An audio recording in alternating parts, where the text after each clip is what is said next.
Aquí estoy, Señor, pidiéndote me enamores. Llévame al desierto, háblale a mi corazón, pronuncia mi nombre, Señor. Háblame, amado mío,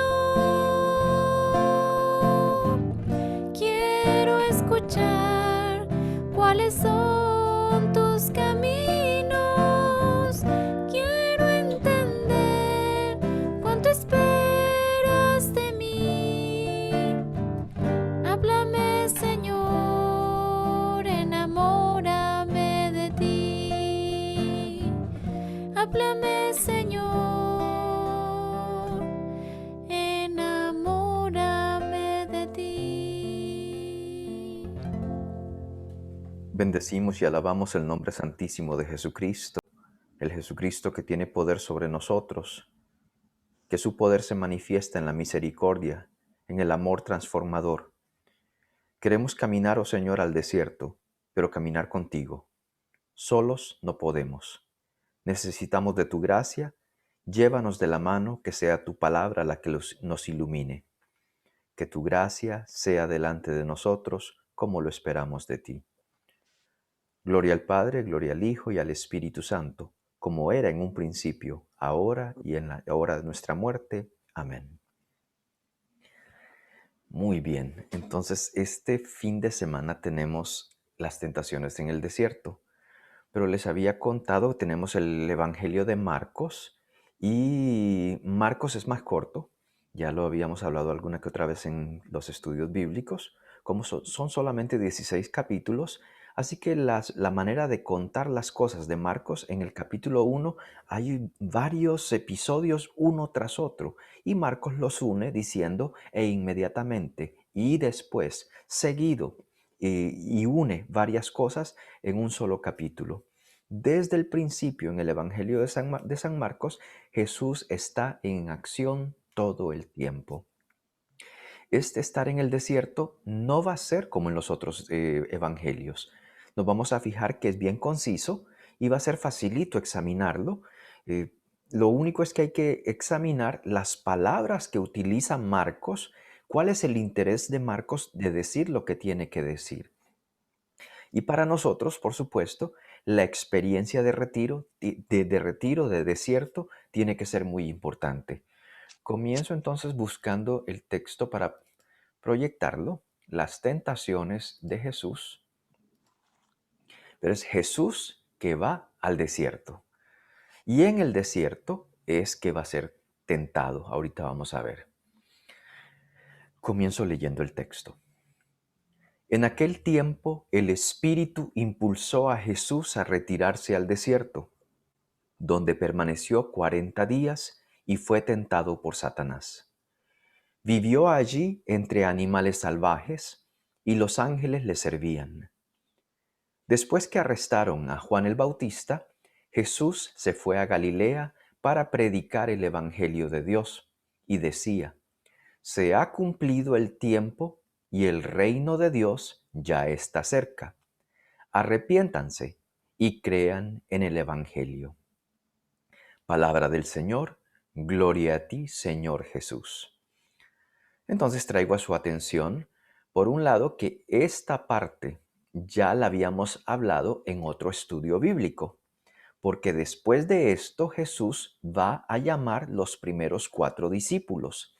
Saliendo del desierto, cuando después que habían arrestado a Juan el Bautista, se fue por el mar de Galilea y encontró a los 4 primeros discípulos, los llamó, ellos los siguieron.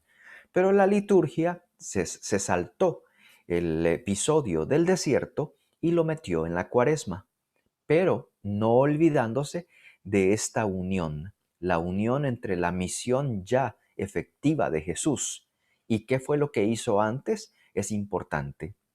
Entonces, hoy estamos con el pedacito. Esto es lo que no habíamos visto todavía.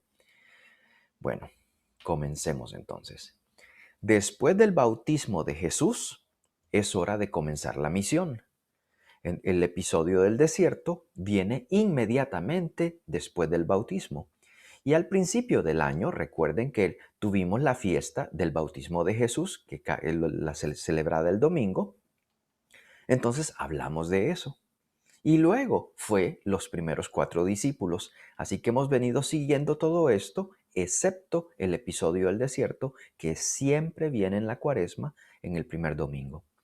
Y entonces es hora de comenzar la misión. Una vez que el Espíritu Santo ha mostrado su predilección por Jesús, que Jesús es la morada de Dios. Les recuerdo algo. ¿Recuerdan? Estos días vamos a escuchar algo de del el arca de Noé. Resulta que cuando Noé ya terminó su viaje, digamos, que ya los 40 días y 40 noches de inundación han terminado, le toca esperar hasta que haya tierra seca. Primero envía un cuervo, pero después envía una paloma. Y la paloma regresa con una ramita, queriendo decir, ya hay tierra seca y ya están floreciendo las plantas. Luego mandó otra vez esa paloma y dice el texto, esa paloma no volvió. Nosotros, los cristianos, cuando escuchamos el bautismo de Jesús, que el cielo se abrió y el Espíritu Santo en forma de paloma descendió, decimos nosotros, esa es la paloma de Noé, que cuando él la dejó ir para buscar tierra seca, es aquí en Jesús donde encuentra la tierra prometida. Es Jesús el final del viaje. El arca de Noé encuentra su tierra firme en Jesucristo, en el Nuevo Testamento. Pero bueno, eso es solamente por unir 2 ideas que a veces en la reflexión cristiana se ha traído. Pero lo importante es que el Padre dijo, este es mi Hijo y me complazco en él. El Espíritu Santo bajó a confirmar la predilección y la santidad de Jesús, que todo su ministerio sería santo. Pues después de ese ministerio entonces, ¿qué es lo primero que le inspira el Espíritu Santo a Jesús para iniciar la misión? El Espíritu impulsó a Jesús, primero que todo, al desierto. Versículo 12. Podemos decir que su misión inicial es ir a un lugar aparte, a hacer un retiro. No es inmediatamente enviado a sanar, liberar, a caminar sobre las aguas, a multiplicar el pan. No, eso vendrá después. Pero antes tiene Jesús que hacer su retiro. Pero eso lo encontramos muy seguido, ahorita lo digo más adelante. Jesús siempre después de que haya pasado algo, se retira a un lugar solitario a orar. Para Jesús eso de tener retiros es importante antes de seguir su misión. Para entender para dónde va, Jesús siempre toma un tiempo con su Padre. Nosotros, los católicos, se nos invita siempre a retiros y es parte de nuestro DNA, de quiénes somos nosotros, que antes de tomar una decisión deberíamos de hacer un pequeño retiro. Antes de iniciar una nueva misión, hacer un pequeño retiro donde te pongas en las manos del Señor y pongas tus planes. Nosotros a veces tenemos la costumbre de después que ya tomamos una decisión decirle, Señor, bendíceme mis planes, pero ya tomaste la decisión. Mejor vete a retiro antes y pídele discernimiento para que la decisión que tomes sea justamente inspirada por su Espíritu.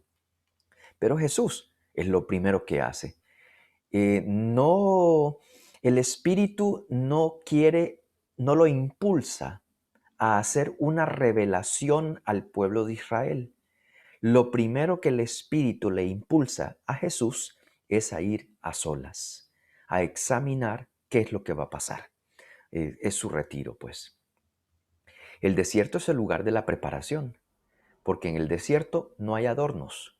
Te descubres tal cual eres. Les decía hace un tiempo en otro estudio bíblico como nosotros para orar, a veces necesitamos que haya silencio, que haya música bonita, que la iglesia sea bonita también, que no haga calor ni mucho frío. Tenemos muchas condiciones para estar confortables para poder iniciar un momento de oración. Jesús es todo lo contrario. Jesús va a un lugar desierto donde no hay distracciones. Y aún si Jesús se descuida, pudiese perder su vida en el desierto. Pero para él esto es importante porque se mantiene alerta y se conecta, por así decirlo, con su Padre. De esa manera, él no tiene distracción alguna, sino solamente contemplar a su Padre, hablar con su Padre y pensar en cuál es entonces, en la inspiración, cuál es el siguiente paso a tomar. Importante para nosotros. Es el lugar de la preparación. Jesús allí es hijo. Jesús se prepara para la misión después que el Espíritu lo confirmó en el bautismo, lo decía antes. Su presencia sobre él y su Padre y el amor de su Padre manifestado ese día del bautismo hace que Jesús haya tomado esta decisión de retiro. Pero dice el texto, estuvo 40 días y Satanás lo tienta en ese lugar. Recuerda que Satanás, eh, por lo que el desarrollo de la idea Satanás en la mentalidad romana, luego en la mentalidad medieval, se puso pues como si Satanás tiene unos cuernos muy horribles. Pues de hecho la ilustración que buscaba al principio para las tentaciones de Jesús es un hombre vestido de negro y que puede tener cuernos y alas todas horribles y negras. Y es como buscando una imagen tétrica. Pero Satanás en griego y también en hebreo significa el que obstaculiza, el que es obstáculo al plan de Dios. Entonces, claro que hay una fuerza satánica, pudiésemos decir, pero recuerde, piérdale miedo a la imagen que le han metido. No se le va a aparecer el cornudo. Lo que hay es un obstáculo a su felicidad. Lo que hay es un obstáculo al desarrollo de su humanidad. Hay un obstáculo que no permite que Dios se glorifique en usted. Ese es el Satanás. Entonces es importante que por lo menos le pongamos la atención y el acento a lo que realmente significa en la Biblia. El Satanás lo tienta porque le muestra lo contrario. Le muestra los problemas y los obstáculos de manera que se le quiten las ganas a Jesús de salir a predicar. No será la última vez que encontrará Jesús al Satanás. Y por supuesto, cada vez que veamos Satanás, léase el que pone obstáculos. Pedro, recuerde, Jesús diciendo, yo, Pedro, tú me acabas de decir que soy el Hijo de Dios, el Mesías, pues yo te cuento, y le contándole a los demás discípulos, que a mí me van a arrestar, me van a hacer sufrir y me van a matar, y resucitaré al tercer día. Y dice que Pedro le dijo, no, Señor, eso no te pasará jamás. En los evangelios, en Mateo dice, hasta se lo llevó aparte para decirle, no, no, no, no, para reprenderlo. ¿Y qué le dijo Jesús a Pedro? Apártate de mí, Satanás. ¿Qué fue lo que pasó? Después de este texto, les decía, sigue la llamada a los primeros 4 discípulos. Y luego se va a la sinagoga de Cafarnaún, que lo vimos hace poquito. ¿Y qué se encontró? Un endemoniado que le quiso hablar y Jesús le dijo, cállate y sal de él. A todo aquello que sea oposición al plan salvador misericordioso de Cristo, Jesucristo le pone un detente, aunque sea llamado Pedro. Entonces lo mismo que le hizo al endemoniado en la sinagoga, cállate y sal, ahora se lo va a decir después a Pedro, cuando Pedro le dijo, no, Señor, que no te pase, apártate de mí, Satanás. Y en otro evangelio va a decir, vete a la cola, Satanás, queriendo decirle, tú tienes que estar siguiéndome, no obstaculizando mi camino. Pero los fariseos y saduceos van a ser un obstáculo para Jesús, pidiéndole signos del cielo. Y esto de signos del cielo es importante porque Jesús hace muchos signos, ha estado sanando. Pero los fariseos y saduceos lo que quieren de Jesús es un signo del cielo, dice el texto. Con esto quiere decir que se aparezca algo en el cielo, que sea algo que sea incontrolable, que sea más allá de la naturaleza. Pero Jesús no trabaja así. Jesús, lo importante para Jesús es el ser humano, es abrir el corazón, desbloquear a la persona que está metida en un círculo vicioso de abuso a sí mismo. La persona que vive en la tristeza, la persona que vive en la adicción, la persona que vive en el dolor. Todos esos. Entonces Jesús, el signo de Dios más grande que puede mostrar es que el Señor puede trabajar en ti y en mí.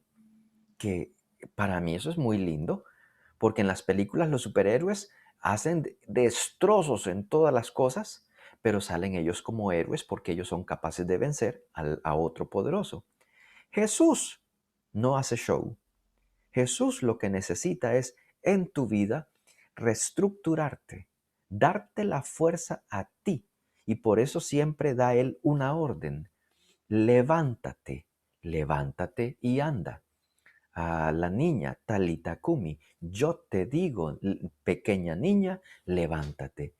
Es una manera de Jesús de entregar su gracia para que la persona se restablezca. Así que no hay un signo externo a ti que pueda probarte que Dios existe, sino tú mismo. En tu corazón es donde Dios se muestra el signo más grande de su amor, porque tu dignidad se eleva al 100%. Que para nosotros de nuevo, ese es el regalo más grande de Dios, que se haya puesto sus ojos en nosotros, que no somos dignos y que el Señor nos levante y nos diga, yo te hago digno, porque te amo, es a ti. A mí no me interesa el tamaño del sol, me interesas tú, para que esos rayos del sol te iluminen también y vayas con alegría en tu vida. Hasta Judas, los sumos sacerdotes y Judas serán piedras de tropiezo para Jesús, obstáculos. Pero Jesús no pierde la paciencia. Jesús a veces se le siente frustrado, pero Jesús no pierde de verdad ese sentido de misericordia y de amor. Tanto que a Judas en el Evangelio de Juan y en Lucas también aparece amoroso con Judas. Él quiere romper esos lazos, pero de odio que tenía Judas, los quiere reventar. Y en Getsemaní le va a decir, amigo, con un beso me traicionas. Cuando Judas entró y dio la instrucción, al que yo bese, ese es.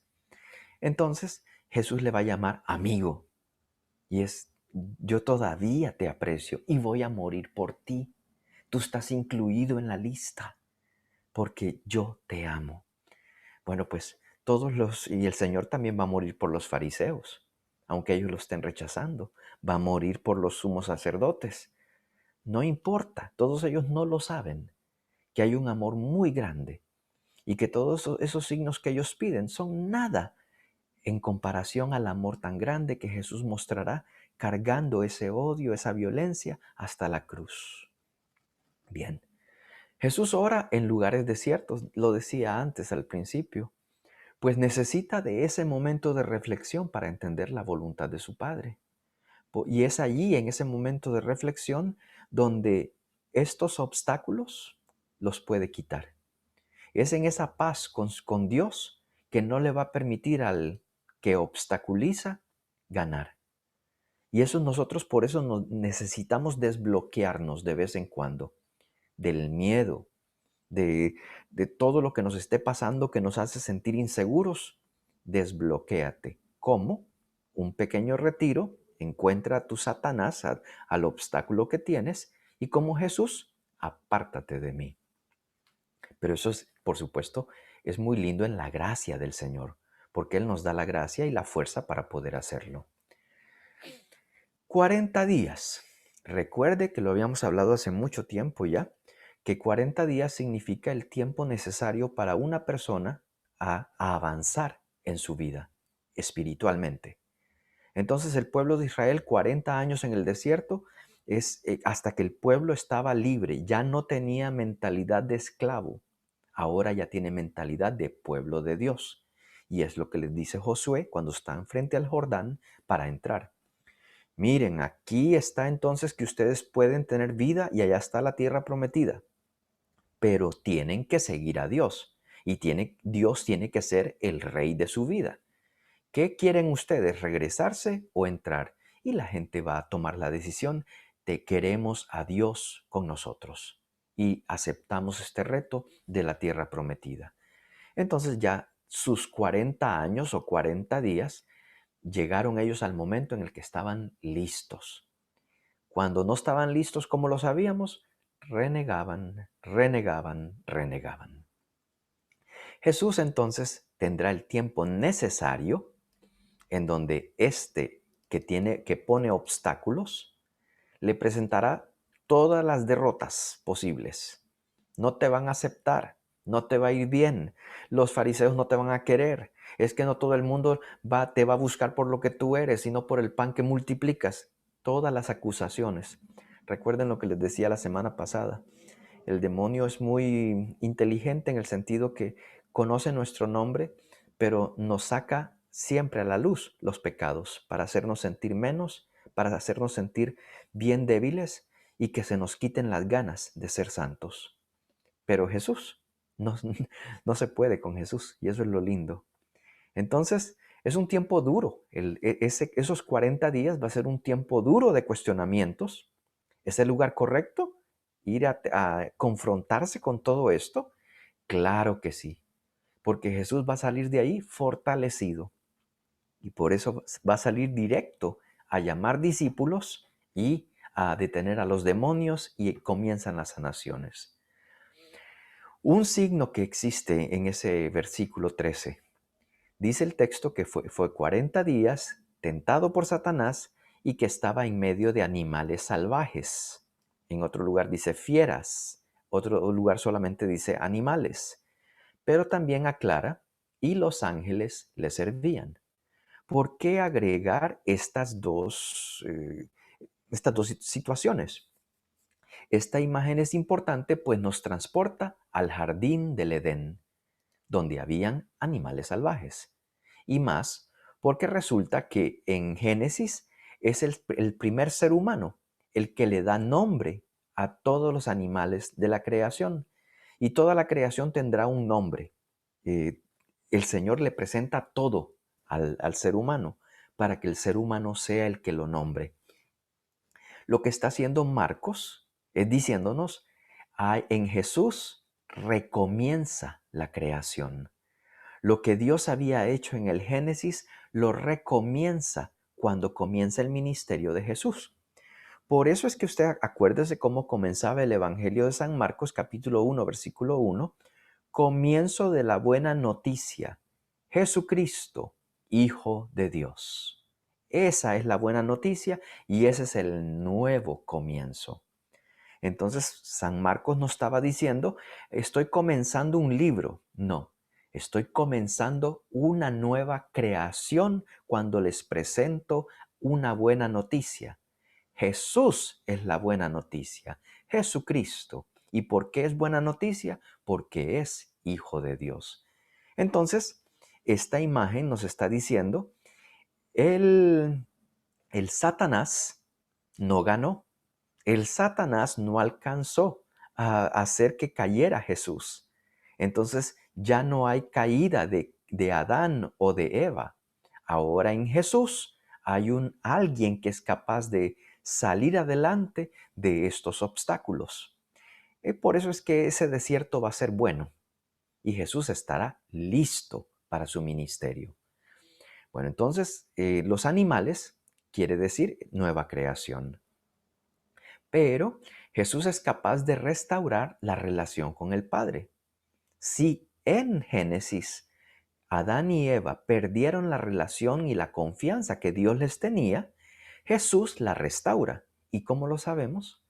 porque pone la imagen de los ángeles que le sirven. Los ángeles o querubines en el libro del Génesis custodiaban la entrada al jardín después que Adán y Eva tuvieron que salir. Entonces dice el texto que después de que hubo todo el engaño y que se echaron la culpa uno a otro, Dios les hizo vestimentas y les dijo, como ya ustedes cometieron esto, tienen que salir del jardín. Y dice el texto, y querubines con espada de fuego estaban vigilando para que no volvieran a entrar. Pero ahora son los ángeles los que sirven a Jesús, tratando de decirnos, la creación ha quedado restablecida completamente. Bien, y entonces ahora venimos a al versículo ya 14 y 15, donde nosotros ya lo habíamos visto, que arrestar significa entregarse, Juan, y que la primera oposición al anuncio de transformación hecha por San Juan ahora va a hacer que quieran eliminarlo. Y en ese momento entonces Jesús ve que es el momento de entrar y comienza entonces su ministerio. No sin antes, vuelvo a repetir, pasar por un retiro para saber que está listo. Y la gracia de su Padre ya está con él. Lo probó en el bautismo. El anuncio del tiempo esperado, ya lo habíamos hablado, pero lo repito. Lo que predicaba Jesús era, se ha cumplido el tiempo. Es decir, aquel tiempo de preparación para una nueva creación ya se cumplió. Ya tenemos todos los instrumentos necesarios para hacer la receta perfecta. Así que ya para este tiempo cumplido, que en donde el reino de Dios ya está cerca, va a decir el texto, se necesita que ustedes se arrepientan y crean en esta buena noticia, crean en este evangelio.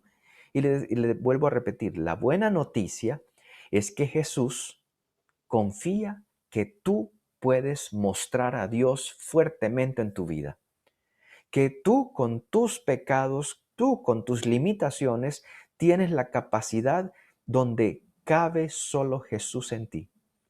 Y puedes llegar a la capacidad 100% de gracia, de misericordia, de amor, que eso para nosotros es bueno. El que es esposo, el que es la esposa, el que es trabajador, trabajadora, sacerdote, lo que seamos en la vida. Con esa capacidad de Cristo podemos desarrollarnos a nuestra máxima expresión, ser todo como Cristo lo es en la creación. Esa es buena noticia, porque de nuevo, el demonio te va a decir, tú eres pecador, tú no eres nada y no vales nada. En cambio, Dios dirá, Zaqueo, Ricardo, Lucy, aquí estoy por ti. Abre tu corazón porque vienen cosas más grandes. El Señor de lo pequeño hace una bendición para nosotros. Es el anuncio, pero se necesita un cambio. Recordemos, hace unas semanas hablamos de esto y les traía una ilustración de la oruga que se volvía en capullo y que luego ya terminaba siendo una mariposa. ¿Por qué la vuelvo a traer? Porque recuerde que lo que comía la oruga ya no lo come la mariposa. Hay un cambio en el proceso y hay una evolución que hay que hacer. Les ponía el ejemplo la semana pasada también cuando les decía, ¿no les pasa a ustedes que una persona va a su casa y les ayuda con el aseo y puede ser alguien de su familia que le dice, ay, tranquila o tranquilo, siéntate que yo te arreglo la casa? Y que como esa persona no conoce dónde pone usted las cosas, a veces puede cambiar, después de limpiar, puede poner las cosas en un lugar diferente. Y que apenas esa persona saca la cola de la casa, ya usted está regresando todas las cosas a su lugar original. Mire, para la cuaresma tenemos que tener cuidado nosotros de no tomar decisiones que nos lleven de oruga a mariposa, pero que apenas termina la cuaresma, volvemos a poner todo como estaba antes. Necesitamos ser mariposa y comer lo que la mariposa hace y volar como la mariposa lo hace. No regresarnos al estado oruga, porque ese es uno de los problemas más grandes. Y la gente pone la excusa de decir, ay, sí, pero es que es la misma cuaresma, el mismo miércoles de ceniza. Sí, es el mismo tiempo litúrgico, pero lo que es distinto y distinta eres tú. Entonces ya esta cuaresma tiene que ser diferente porque tú no eres la misma persona del año pasado. Si eres la misma persona, ya es hora que evoluciones. Entonces la gente se puede quejar. Ah, ya estamos otra vez en cuaresma. Sí, y tú necesitas hacer una actualización del tú mismo para que esta cuaresma sí valga la pena y que terminada la cuaresma hayas hecho ajustes en tu vida espiritual y tu vida familiar, tu vida amorosa, tu vida laboral, tu vida de oración, para que lo que hagas, esos ajustes, se peguen, se queden y te hagan mejor persona. Para meditar entonces. Muchas veces las personas que pasan por un fin de semana de retiro, digamos, y les fue muy bien y cantaron mucho y les encantaron las predicaciones, quedaron recién convertidos. Ahora ellos salen y quieren atropellar al mundo entero porque sienten que tienen todas las respuestas para el mundo. La pregunta es para ti. Tú, ¿cuánto tiempo dedicas en tu vida diaria a la oración, al recogimiento para que Dios te hable? Porque la cuestión es que recién convertidos necesitamos una perseverancia que nos permita una constancia en la presencia de Dios. No te pedimos que te pongas un velo, no pedimos que te pongas algo para hacerte ver como si fueses cura o monja, no, tú eres tú en tu espacio familiar y laboral en el que te encuentras. Allí te ama Dios y ahí te busca Dios. Y cuando has tenido una experiencia espiritual, el Señor pide que en ese medio, que también puede ser bendito, que busques espacios para que no pierdas la conexión. Ay, no, es que aquí en mi casa es más difícil. Encuentra los momentos. Encuentras momentos para agarrar el celular y darle para arriba y para abajo y para abajo y para abajo. De que encontramos tiempo, lo encontramos. Ahora que sea para algo que te edifique. Jesús fue tentado por el demonio en los momentos que hacía oración, que es el momento menos esperado para ser tentado. ¿Acaso nosotros seremos menos? Ah, no, a mí no me va a pasar. Sí te va a pasar. Nuestra oración es un momento breve donde todo se da de manera rápida como para cumplir. ¿No le dejamos espacio a que Dios hable? Entonces esa puede ser hasta una tentación en sí misma. ¿Tomo mi tiempo para hacer mis ejercicios espirituales anuales? Eso es algo que antes se hacía mucho más. Ahora con lo ocupado que estamos y con pandemia, no hay casa de retiros y tenemos muy poco tiempo de retiros espirituales. Pero es importante que nosotros dediquemos un momento para detenernos, reevaluar, orar y presentar el corazón en las manos de Dios. Que eso permite que de vez en cuando nos dejemos sorprender por el Señor, por aquello que aprendemos, por aquello que descubrimos en nuestro corazón, el amor de Dios que sentimos, el perdón del Señor, la realización, la conciencia que mi vida ha cambiado y que el Señor está conmigo. Es importante esta renovación espiritual. Cada momento importante en la vida de Jesús es iniciado con un nuevo momento, un nuevo tiempo dedicado a la oración. ¿Hago lo mismo yo? Esa me la responde cada uno. En mi vida personal, ¿qué significa convertirme y creer en la buena noticia? Pues les mostraba la ilustración aquella, pero esa depende de tu experiencia y de cuánto corazón pongas en cómo haces las cosas. Entonces, ¿qué significa para ti realmente convertirte y creer en la buena noticia? Tu fidelidad es grande, fidelidad incomparable es. Nadie como tú, bendito Dios. Grande es tu fidelidad. Tu fidelidad es grande. Tu fidelidad incomparable es. Nadie como tú, bendito Dios. Grande es tu fidelidad.